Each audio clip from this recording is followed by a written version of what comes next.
Hello, welcome to Create Love Arts. My name is Sharon, and today for our stitch library, we're going to work on the V-stitch.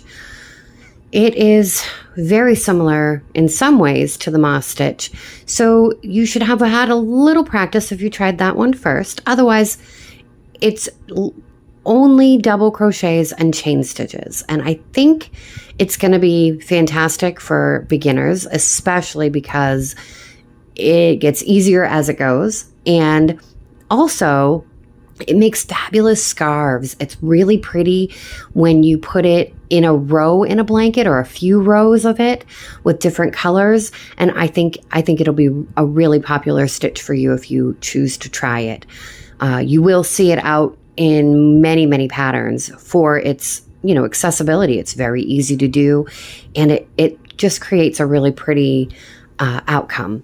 But the very first thing you're going to do when you're doing a V-stitch is you're going to chain in multiples of 3. So any 3, 6, 9, 12, anything you want for the width that you want it to end up. So if you want a scarf, you're just going to go for the width that you'd like for your scarf, and then you're going to add the length later. So to begin, you chain in multiples of 3. So I'm going to chain 15.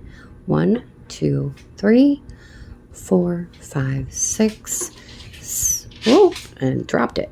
7, 8, 9, 10, 11, 12, 13, 14, and 15. Now you're going to chain as many as you need. I'd also like to add all of these stitches in the stitch library can be used with any size hook or yarn matching together. So if you have a, like I'm using some Simply Soft 4-weight yarn, I'm going to read the label on my yarn and it says to use a 5 millimeter. Now I could use a 5.5 or a 6 if that's more comfortable, or even go down to a 4.5 or a 4 millimeter. Any yarn and hook combination will work together to make any of these stitches. So again, we've chained in multiples of 3, and now we're just going to flip it over and work into those back bumps to make our foundation row. In the pattern directions, you'll see that you need to skip 4 chains to begin. So when we skip those 4 chains, it is our turning chain, but it is also counting as the first double crochet stitch, the edge stitch for the double crochet row, for the row. So we're going to count back 4 and go into the 4th with a double crochet. So 1, 2, 3, and here's my 4th bump. I'm going to make a double crochet right into that back bump of the 4th stitch, chain stitch. And a double crochet, if you remember, is yarn to set up your row. You put your hook through, yarn over, hook through, pull through a loop, yarn over and pull through 2 loops, yarn over and pull through 2 more. There's your that edge is going to be your first double crochet, but you don't use that for anything. It's just our edge, okay? So we've done a double crochet in that 4th chain from the hook. Now you're going to chain 1, and then you're going to double crochet 1 more time straight into that same chain space or that same stitch. So now you have a V. See, that's our edge piece, and there's our V. Now we're going to skip 2 chains, skip 1 and 2, and go into the next with a double crochet, a chain 1, and another double crochet. That is what the V-stitch is. It's those 3 stitches combined. The double, a chain 1, and a double. That is the V-stitch. But between each stitch, each V-stitch, you need to skip 2 chains so that it works upright. So we're going to skip 2, go into that 3rd with a double crochet. We're going to chain 1, and we're going to double crochet again in that same space that you put that first one in. And there's our V-stitch. Okay. See, I like to set mine up when I'm, knowing what is coming next, I just wrap that yarn around and then I start counting. So 1, 2, go into that next one and make your V-stitch, which is the double, a chain 1, and another double right in there. Now when you get to the end of your row, the way this is counted, you will have 2 stitches left, okay? You should have after your last V-stitch. You're going to skip 1 because, again, this is the edge. We're done. So however long you want to go with your V-stitch, you go all the way across to that end, and then at that end, you should have 2 chains left to work into. We're going to skip that first one next to the V-stitch, and then we're just going to do 1 double crochet right into that very last stitch, which remember is the slip stitch from the bottom here. Tighten that up, and there it is. You have a double here, 1, 2, 3, 4 V-stitches and an extra double. Now you'll have a different amount. And then we turn our work. Now you can chain 3 here for your double or 2. It does not really matter. They both work. I'm going to go ahead and just chain 2 when I turn it around. And then we're going to, instead of doing our V-stitches in the stitches, you see that space that's created between the V? That's where you're going to do it. So you're going to put your hook right in there, do a double,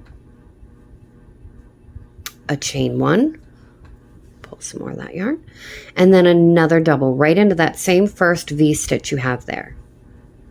Okay? So now I have a V-stitch inside of a V-stitch, and that is how you build it. Now you no longer need to count about skipping 2. All you do is every V, you put another V into it. Double, chain 1, double. And you're going to do that all the way across. That's how simple it is. Once you got that first row done, you're not counting anything until the end. And then you just want to look and make sure that you have the same amount of V-stitches for each row. But they're easy to count because you can clearly see them. Now I'm going to go into this one and do a double, a chain 1, and another double. That's the end of my row. So I'm going to teach you how to go on from here. But when you get, your row could be a lot longer if you're doing a full project with this. So don't get confused. Now, I only chain 2 to turn, okay? We need remember we need a bordered double on each side. So there's a double crochet here, and each side should match. So there's one over here too. You can see that there are 1, 2, 3 stitches here. Oop, I didn't mean to get that close, sorry. This stitch is from this double. See that hole there? That's that one. We don't want that. We want to go into one of these chains. So I pick the top chain closest to the last full stitch that I can see. And then you're just going to double crochet right into that chain space. Okay. So now we have, and I'll move this camera down so you can see. We have a double here, which is our border turning chain double. A V, a V, a V, and a V. And then again, on the other side, it's the same thing. A double and a double on the ends, and then 4 V stitches in the middle. They're called V stitches clearly because they're shaped like a V, but they're also, they're really fun to work into. And if you are into changing yarn colors between, oh my gosh, these look really nice with different colored yarns in between. So I turned my work, I chained 2. You're going to do this for every row. Turn, chain 2. Don't worry about the actual stitch holes because you're going straight into that V-stitch every single time. The only thing that you have to ever worry about is making sure at the end that you're counting that you have the same amount on each row of V-stitches. You don't need to count every single stitch along the way. Now, can you make a mistake and do, 3 doubles in one by accident? Yeah, so that's why it's important to look. But otherwise, that is all there is to it.